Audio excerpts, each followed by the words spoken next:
আসসালামু আলাইকুম। আমি মোহাম্মদ রাব্বি হোসেন।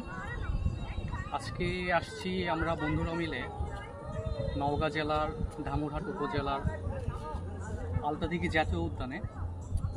তো এখানে এসে আমরা উঠছি ওয়াচ টাওয়ারে। ওয়াচ টাওয়ার আপনারা দেখতেই পাচ্ছেন, বিশাল উঁচা, বিশাল বড়।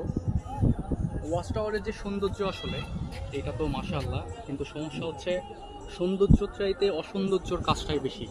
যেমন দেখতেই পাচ্ছেন আশেপাশে শুধু নাম আর নাম, নাম ছাড়া কিছুই নাই। মানে আপনি যত দূরই উঠবেন তত দূর নাম। আর এই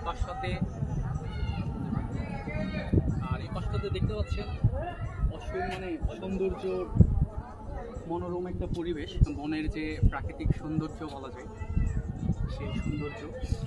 আর এই পাশটাতে আপনাদের আরেকটু দেখানোর চেষ্টা করি, আপনারা একটু সাথে যদি থাকেন।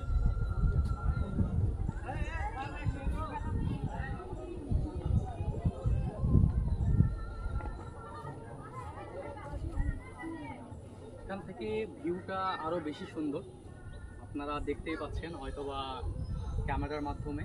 এই পাশটাতে যদি দেখেন গাছপালাতে সৌন্দর্য, পরিবেশ, প্রাকৃতিক মনোরম একটা পরিবেশ গাছের। এই পাশটাতেও বন জঙ্গলে ভরা চারিদিকটাই।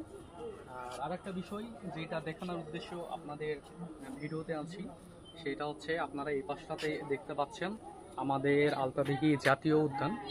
যদিও বা একটা সময় এতটাই সুন্দর ছিল যে চারপাশটাতে গাছপালায় ভর্তি ছিল, অভয়ারণ্য ছিল, পাখিদের বন জঙ্গল বলতে পারেন। কিন্তু বর্তমানে যে অবস্থা, সে অবস্থাতে চারপাশটা মনে করেন একদমই ফাঁকা।